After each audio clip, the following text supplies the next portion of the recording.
Hello, everyone. Welcome to Storytime with KETAKI. This is KETAKI, and today we have a guest author with us, Susan Grunin. Um, just a little bit of introduction on Susan's part. She has been writing the life lessons and Tales of Little Misfit. It's her new book, and this is a book from a series of 7 books. This is the first one, and this is not the only introduction. She has been a federal investigator, criminal investigator, as well as she has been a professor at the university, and as well as she has written books for University of Virginia, textbooks for kids, and apart from that, she is also a oil painter. And yeah, so this is a short gist of what she's been up to, and we'll go over to Susan and start the little Q&A. So the first thing I would like to ask is, like, tell us more about this project of Little Misfit, and also the writing inspiration that you draw from. Well, I love working with kids, and I've worked with kids all my life, whether I was teaching at the university, I was also working with kids in scouts and in Sunday school and in you name it, and helping out my kids' school classrooms. So I love teaching, I love training, I love kids. And I also was a juvenile court probation officer in college, and I saw how kids who really had some advantage were those who had an opportunity to know some life lessons. And I thought about that all my career as I was working with kids and then later with adults when I was a federal probation officer. Mm-hmm. And I felt like when I look back, I thought, there's a lot of life lessons that we could impart to kids as they're growing up rather than waiting until we're already adults. So for me, that was what sort of began a kernel, if you will. And as the kids got older, my 2 boys were through graduate school, and I had a little more time to think about what I wanted. It came to me that, kids don't always feel like they fit in, and that's okay. It's good to be able to feel like no matter how different you are, that's quite all right. So the idea of Little Misfit came to me that was, let's figure out a lesson when she could learn very young. And this one was life isn't always what it seems.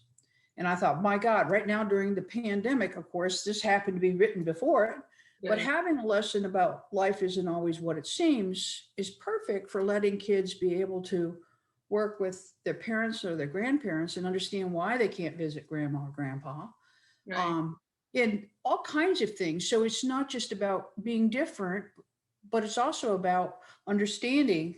So if you are different, but understanding the world isn't always what it seems. So Right. that's kind of where the idea came from book one.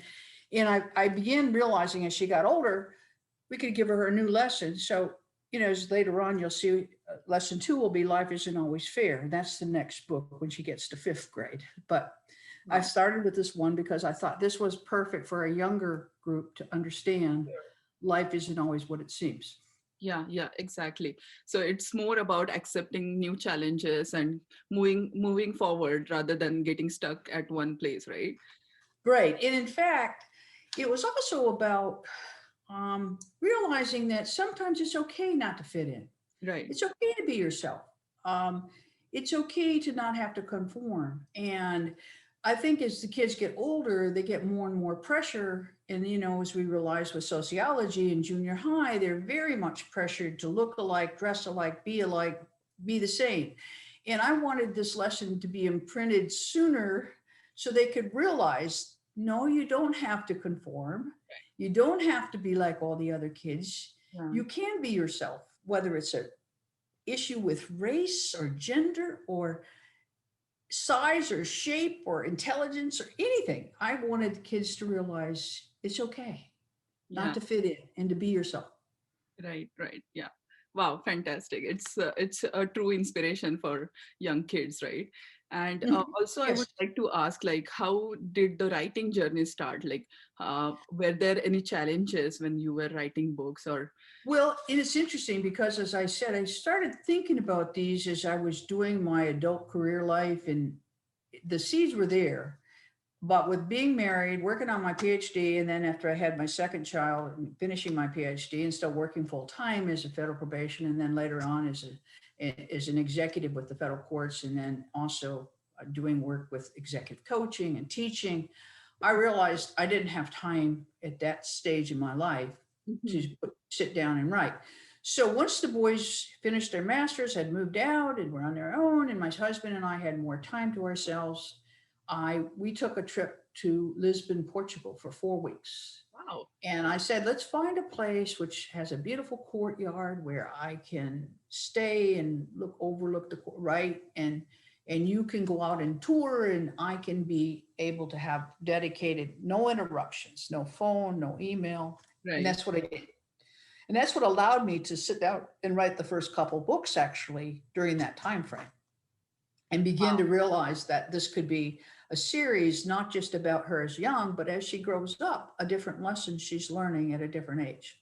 And Nice. so So that's the idea of It this. was born in Portugal, we would say. It was born in Lisbon, Portugal, right across in an apartment overlooking a courtyard, right across from where the Brazilian consulate is. So it was a beautiful Fantastic. site, beautiful location, and it was great. It was the whole month of February, and my husband was great about. He was loving just going, taking his time, and going on little tours and having.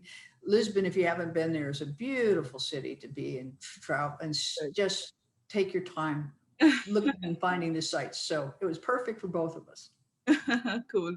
So, how are you doing in terms of sales, and what are your future plans? How difficult is it to sell our own books, and being a self-publishing author? How is that struggle, or how's that journey, I would say?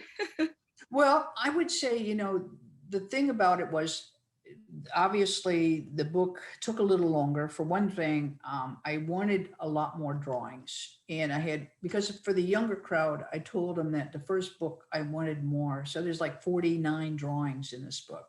Right. Normally you have about 10 to 12, they say, on average, but I said for the younger crowd, this book is targeted for 4 to 9.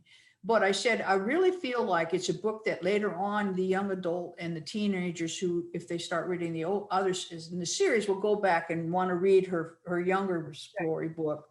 So it's meant to be take these kids along, but also to have the younger group see more pictures and get more involved. Oh, sorry about that. I don't know what happened here. I Problem. guess sometimes I get calls here. Oh, it looks like it's one of my editors. It's okay. I'll turn that off. Anyway, sorry about that. So, anyways, the idea was to have an opportunity for this to happen. Right. Right. Sounds great. And what are your future plans or future projects other than Little Misfit? Well, I have started a book that are it's kind of hard. It's between fiction and nonfiction because they're true stories. When I was a federal parole officer in Chicago, I Mm-hmm. was the youngest federal probation parole officer ever appointed at the age of 21, and I was probably fearless, like most people are at that age, and in the streets of Chicago and carrying a firearm, and being fearless, as I said. So for me, I wrote some stories, and my husband said, "How come you're not publishing that book?" And I said, "Well, because some of these guys are still alive, and Okay. one's about the guy who ended up in the trunk of a car at O'Hare Airport, and Oh my God. another one's about the guy who stole the Marlboro Diamond, who I supervised." So I said, you know what? I think I'm going to wait to finish that book. To me, really what excites me about the series of Little Misfit is I think it can help parents. And if you read some of the reviews, I had a fellow who has triplet boys. And at first, the boys didn't want to read the book, Little Misfit, because it's about a girl and Right. they're 9 years old.